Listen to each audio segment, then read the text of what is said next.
Hey, what's up you guys? Welcome to my channel. And so today I decided that I was going to make a quick door hanger tutorial for you. And so here we go. So starting here, I have my greenery. I am just making sure that everything is even on each side, as well as just cutting them, getting any branches out of the way, bending things to where they need to stick into place. And I have my cotton rounds, or my little cottons, for each side too. Now I am just taking my favorite ribbon that I love. I have done it on a lot of different projects, and I just love this buffalo plaid white and black type print. And then I like to add a different type of material with it, which is normally like a twine or a burlap. This one in this case is a gold and burlap intertwined type material, and it's a lot thicker than the black and white plaid. So now that I have everything cut, you just want to make sure you have a smooth surface, and then take your greenery and put it on each side of the board and try to get it as symmetrical as possible, and just trim away any imperfections that you see that would make it fit more properly. So now that I have my greenery trimmed, I always say greenery, but you know what I mean. My leaves, you can use all different kinds of leaves.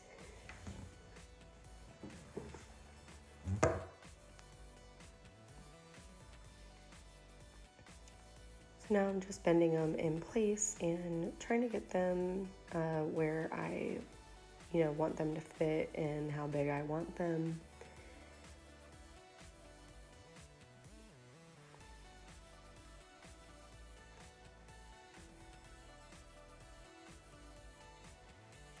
So now that I have my greenery where I want it to go, I'm going to take my staple gun, which I have a pretty heavy duty staple gun. I've had the cheaper ones that are yellow, plasticky, and they work good for lighter, like light duty projects, but with more heavy duty stuff, with tacking down leaves and layering different materials, I have found that this metal staple gun has really come in handy and is more heavy duty.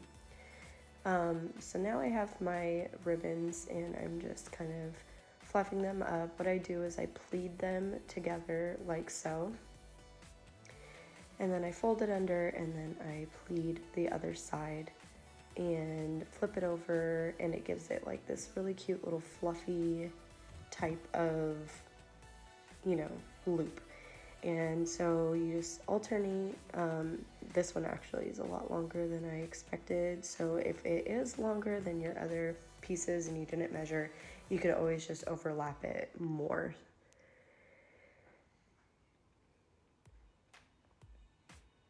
So you just continue with all of your ribbons until you are finished, and if you need to cut more or you want to add more, it's completely up to you. But I alternate them and put them in different spots. So like the burlap, I put it on each side of the ribbon, or the plaid ribbon, and you just kind of move them around and fluff them around, and they actually fit quite nicely. Once you get them into place, you can fluff them around.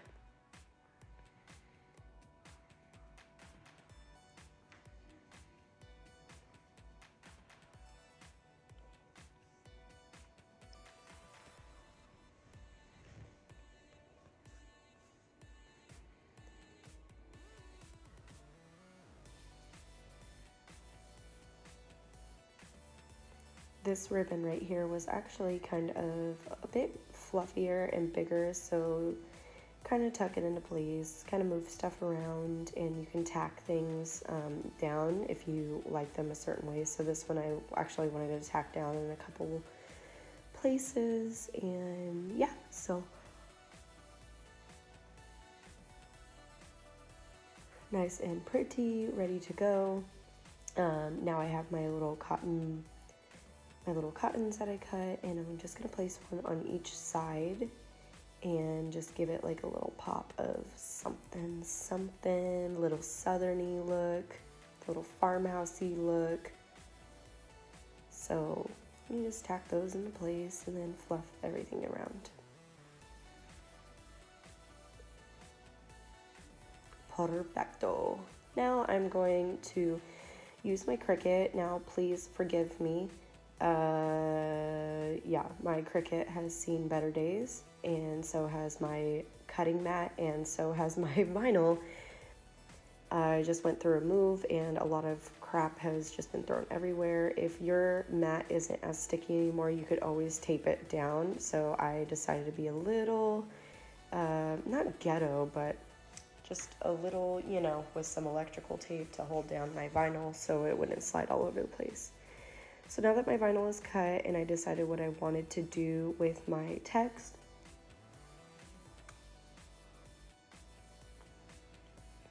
everything is cut out, and now it is time to peel. And I find that peeling vinyl away is, you have to practice your patience here, because sometimes if your blade doesn't cut all the way through, it can kind of get stuck.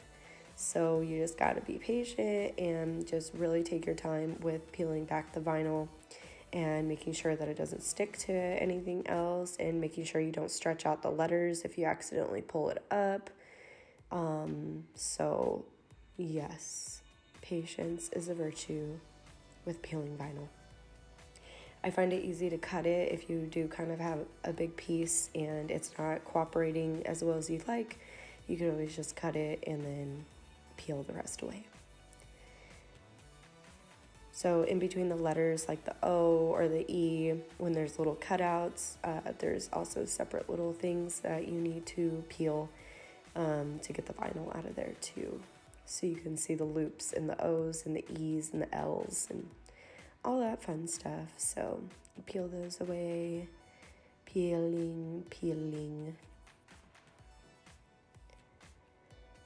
So now my letters are cut out, and now I actually use press and seal, Glad press and seal. It's actually a very cheaper life hack for all you Cricut users out there. Instead of buying the Cricut plastic that helps you, or your transfer tape, I use Glad press and seal. And also there are a bunch of different types of Cricut tools, but usually, I mean, I do have a spatula, I do have a scraper, but if my scissors are handy, they work just as good. So I like to flip it over, and I like to go to town with scraping it so I can really get my vinyl to stick to my press and seal.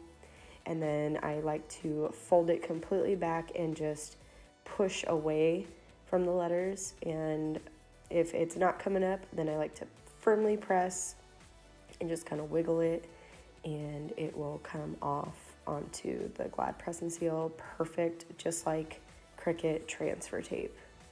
But this is a lot cheaper, and you get a lot more bang for your buck when you buy the roll. So now that that is done, I'm going to quickly tack on a little bit more place, or tack my ribbons down a little bit more, just so I have a little bit more of a face room to put my vinyl down, and make sure everything is cleared away, your surface is completely smooth, and then you can lay your letters down, and do not press right away. I usually just drag it a little bit, see where I like it, see if it's even, and then start going to town. And I like to work my way from left to right, especially if it's in a cursive writing, bigger block letters. I like to work from left to right as well, and you just firmly press down with your finger, or if you have any other tools that you would like to use, I personally like to just use my finger, firmly press down, rub it down, and then peel away. And there you got it. Smooth. And now here is the back. So normally I like to use twine, but because this is going to be on my door and it's probably going to have some movement, I actually am using a type of twine but has metal like wire in it, and it's very sturdy. So I like to just clip it, twist it, and double it up, twist it, so it gives me a nice firm loop. And then I just go to town with my staple gun. I think in here I did like probably 4 or 5 staples on each side, just to make sure that it doesn't slip up and it's firm. So there you go, you guys. Thank you so much for watching.